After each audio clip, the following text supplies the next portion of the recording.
Support for this podcast comes from the St. Alphonsus Neuroscience Institute, offering technology to provide treatment for neurological, neurosurgical, and neurointerventional conditions.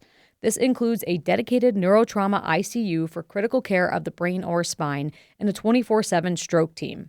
More at stalphonsus.org. Start the new year with a commitment to independent journalism. When you become a supporter of Boise State Public Radio, you ensure deeper reporting, stronger investigations, and the trusted coverage you rely on every day. I became a sustaining member today when I realized I start every day with Boise State Public Radio. Your gift keeps fact-based news available to everyone in our region. Begin the new year by becoming a donor at boisestatepublicradio.org.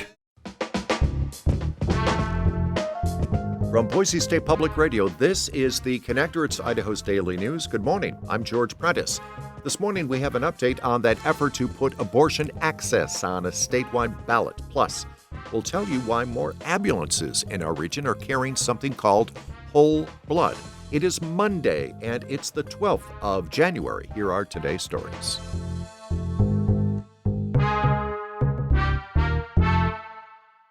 This is what we would consider to be a big news week. You know that the 2026 edition of the Idaho Legislature gavels into session at midday. Things begin with a State of the State address from the governor. That's at 1 p.m. You can hear it right here on Boise State Public Radio.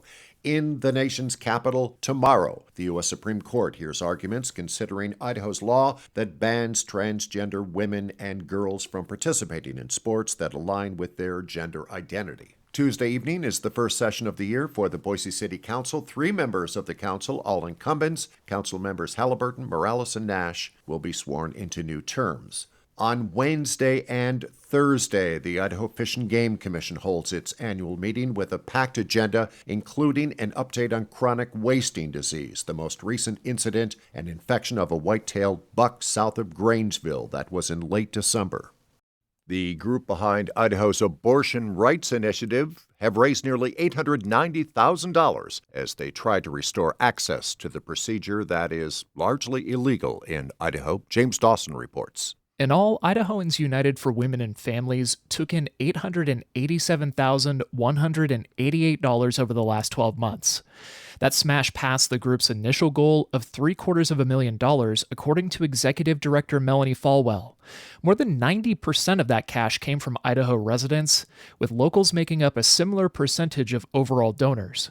If the initiative makes it on the ballot and is passed by voters, state lawmakers could not restrict access to abortions before fetal viability.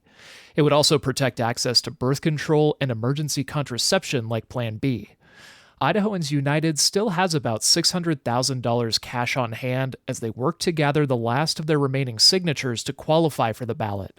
Those signatures collected from all across the state must be turned in later this spring. James Dawson, Boise State Public Radio News. Idaho begins another week with flu widespread across much of the state. The Department of Health and Welfare has updated its influenza surveillance map, and it shows that much of Idaho, the southern half, is at the level that reads very high. That's the highest level. As we reported last week, doctor visits in Idaho for the flu have reached a 15-year high.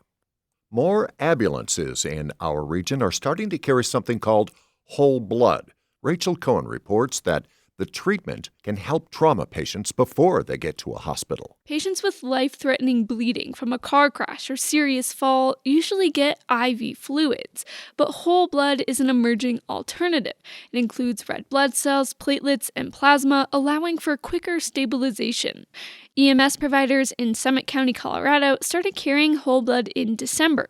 Division Chief Lou Larina says it could be used dozens of times there each year. There are patients that we could potentially have saved lives if we had whole blood a long time ago. Is like, okay, now we have it. We're going to do everything we can to recognize these patients and give it early. Whole blood transfusions are still uncommon outside of hospitals because of cost and logistics, but more first responder organizations are getting on board, including 15 in Colorado.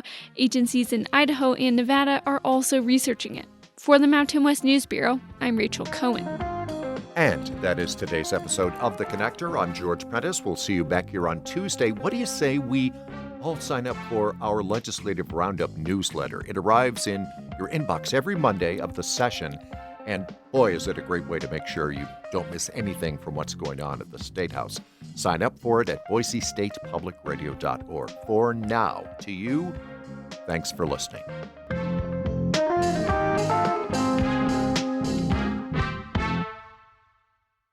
Looking for another podcast to listen to? Check out The Nature of Idaho from our partner station KISU in Eastern Idaho.